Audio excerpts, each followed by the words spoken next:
Botox hair spa treatment এখন থেকে আপনারা ঘরে বসে করতে পারবেন। ঘরে থাকা মাত্র 2 থেকে 3টি উপকরণ দিয়ে আপনারা এই হেয়ার স্পা ট্রিটমেন্টটি করে নিতে পারবেন। আর এটি খুব ইজিভাবে আপনারা করতে পারবেন। যাদের চুল অনেক বেশি পড়ে যাচ্ছে, চুল লম্বা হচ্ছে না, চুল ঘন হচ্ছে না এবং চুলের আগা ফেটে যাওয়া, ভেঙে যাওয়া, চুলের ড্যামেজ ভাব এগুলো দূর করার জন্য আজকের ভিডিওতে আপনাদেরকে এই বোটক্স হেয়ার স্পা ট্রিটমেন্ট করে দেখাবো। এটি আপনাদের চুলের এই সকল সমস্যা দূর করবে, সেই সাথে চুলকে অনেক বেশি মজবুত করবে এবং সফট, সিল্কি এবং শাইনি করবে। তো চলুন তাহলে পুরো ভিডিওটি দেখে নেওয়া যাক। তো আজকে এই বোটক্স হেয়ার স্পা ট্রিটমেন্ট করার জন্য এখানে আমি নিয়েছি হচ্ছে চালের গুঁড়া। তো এখানে আমি 2 চামচ পরিমাণ চালের গুঁড়া নিয়েছি। আপনারা এখানে চালের গুঁড়ার পরিবর্তে কর্নফ্লাওয়ারও ব্যবহার করতে পারবেন, অথবা কেউ চাইলে এখানে ভাত ব্লেন্ড করেও ব্যবহার করতে পারবেন। তো এখানে আমি চালের গুঁড়ার সাথে 1 কাপ পরিমাণ পানি অ্যাড করেছি। তো এখন আমি চুলায় বসিয়ে দেব। চুলায় বসিয়ে দিয়ে চুলার হিটটা মিডিয়ামে রেখে আমি কিছুক্ষণ ফুটিয়ে নেব। এটি কিন্তু অনবরত নেড়ে দিতে হবে, তা না হলে কিন্তু একসাথে জমে যাবে। তো এই তো এটি কিন্তু অনেকটাই ঘন হয়ে এসছে।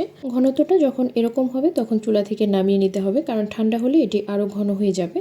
তো এখন আমি চুলা থেকে নামিয়ে আমি ঠান্ডা হতে দিয়েছি। 2টো স্টেপে আজকের এই বোটক্স হেয়ার স্পা ট্রিটমেন্টটি করে দেখাবো। তো প্রথম স্টেপে হচ্ছে এখানে একটু অ্যালোভেরা জেল নিয়ে নিতে হবে।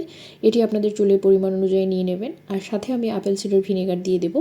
তো এখানে আমি 1 চামচ পরিমাণ অ্যালোভেরা জেলের সাথে 2 চামচ পরিমাণ আপেল সিডার ভিনেগার নিয়ে নিচ্ছি। এখানে আপনারা গাছের ফ্রেশ অ্যালোভেরা জেলটাও ব্যবহার করতে পারবেন। তো এভাবে করে ভালোভাবে মিশিয়ে নিতে হবে। আর মিশিয়ে নেওয়ার পর আপনারা চুলগুলোকে প্রথমে সেকশন করে নেবেন, আর প্রত্যেকটি সেকশনে একদম চুলের গোড়া থেকে আগা পর্যন্ত এটি ভালোভাবে লাগিয়ে দেবেন। আর লাগিয়ে দেওয়ার পর আপনারা ওভাবে রেখে দেবেন 10 থেকে 15 মিনিটের মতো। আর 10-15 মিনিট পর আপনারা নর্মাল পানি দিয়ে চুলটা ধুয়ে ফেলবেন। আর এই আপেল সিডার ভিনেগার আপনাদের চুলের খুশকি দূর করবে, সেই সাথে মাথার ত্বকের ফাঙ্গাল ইনফেকশনগুলোকে দূর করতে সাহায্য করবে, চুলকে ভীষণভাবে সফট এবং শাইনি করবে। আর এখন একটি বাটিতে এভাবে করে আপনারা চালের যে মিশ্রণটা করে রেখেছেন সেটা নিয়ে নিতে হবে। আর তারপর হচ্ছে এর মধ্যে আমি মিশিয়ে দেব তেল। তো এখানে আমি অলিভ অয়েল ব্যবহার করছি। তো এখানে আমি 1 চামচ পরিমাণ অলিভ অয়েল দিয়ে দেবো। আপনারা চাইলে এখানে অলিভ অয়েলের পরিবর্তে নারিকেল তেলও ব্যবহার করতে পারেন। এ পর্যায়ে এর সাথে আমি দিয়ে দেবো হচ্ছে অর্গান অয়েল। তো আপনাদের কাছে যদি অর্গান অয়েলটা না থাকে সেই ক্ষেত্রে আপনারা স্কিপ করতে পারেন। তো এখানে আমি কয়েক ড্রপের মতো হবে অর্গান অয়েল দিয়ে দিচ্ছি। তো এখন হচ্ছে এই 3টি উপাদান আমি খুব ভালোভাবে মিশিয়ে নেব।